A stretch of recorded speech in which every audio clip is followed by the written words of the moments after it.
ఒక విషయం గమనించాలి. ఇప్పుడు ఇవాళ రాజకీయాల్లో ప్రమాణాలు తగ్గిపోతున్నాయి. జనానికి ఆందోళనగా ఉంది. శాసనసభలో పార్లమెంట్లో ప్రమాణాలు తగ్గిపోతున్నాయి. ప్రజల యొక్క ప్రజా జీవనంలో ప్రమాణాలు తగ్గిపోతున్నాయి. అధికారుల స్థాయిలో అనధికారుల స్థాయిలో ఈ ప్రమాణాలను మళ్ళా తిరిగి సరిదిద్దాల్సిన కర్తవ్యం మన అందరిపైన ఉందని చెప్పని ఈ శుభ సందర్భంగా నేను అందరికి కూడా మనవి చేస్తూ ఉన్నాను. ఆ మధ్య కొందరు అడిగారు ఒక మీటింగ్లో నన్ను, సోదరీమణులు, సార్ భలే భయంకరంగా ఉంది సార్ పరిస్థితి, ఏముందమ్మా అంటే అది వినాలంటేనే మీరు టీవీ పెడితే రేడియో పెడితే చూద్దామంటే అది పెడితే ఆ మాటలు బూతులు మాట్లాడుతూ ఉన్నారు సార్ ఎమ్మెల్యేలు అని చెప్పారు. నేను చెప్పానమ్మా దానికి సమాధానం మీ చేతిలో ఉందని. మా చేతిలో ఎట్లా ఉంటుంది సార్, వాళ్ళు జోలికిపోతే మమ్మల్ని ఏమైనా చేయరా అన్నారు. ఏం లేదమ్మా మీ చేతిలోనే ఉంది, ఈ బూతులు మాట్లాడే వాళ్ళకి పోలింగ్ బూతులోనే సమాధానం చెప్పండి అని చెప్పాను. వాళ్ళకి ముందు అర్థం కాల, ఏంద్రా బూతులు మాట్లాడేవాళ్ళకి బూతులో సమాధానం చెప్పండి అడిగినాని. పోలింగ్ బూత్లో లోపలికి వెళ్ళి గుడ్డ ముసుగేసి ఉంటుంది, లోపల బటన్ నొక్కితే ఫినిష్ అయిపోద్ది కార్యక్రమం. ప్రజాస్వామ్యంలో ప్రజలు రుజువర్తన లేని వారిని, నీతి నిజాయితీ లేని వారిని, ఇతర విషయాలపై ఆధారపడి జనాన్ని రెచ్చగొట్టి గెలిచే వాళ్ళని తగిన గుణపాఠం వాళ్ళకి చెప్పాల్సిన అవసరం ఉంది. సమయం ఆసన్నమైంది.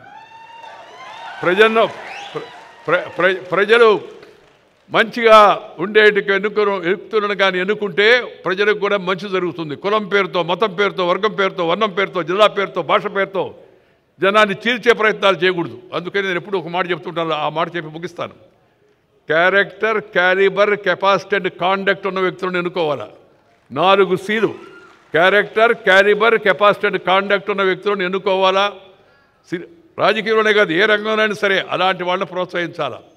కానీ కొంతమంది నాయకులు కొత్తగా కనిపెట్టారు 4 Cలు. ఆ సీలు కష్టం కదా, అందుకని దాని ప్లేస్లో కొత్త సీలు కనిపెట్టారు. ఏందయ్యా కొత్త సీల్ అంటే? Caste, community, cash, criminality. ఆ సీలు బదులు ఈ సీలు. కానీ నేను వాళ్ళకి కూడా చెప్పదలుచుకున్నది, తాత్కాలికంగా ఒకసారి ఉపయోగపడవచ్చేమో, కానీ ఎల్లకాలం అది మనం రక్షించదు.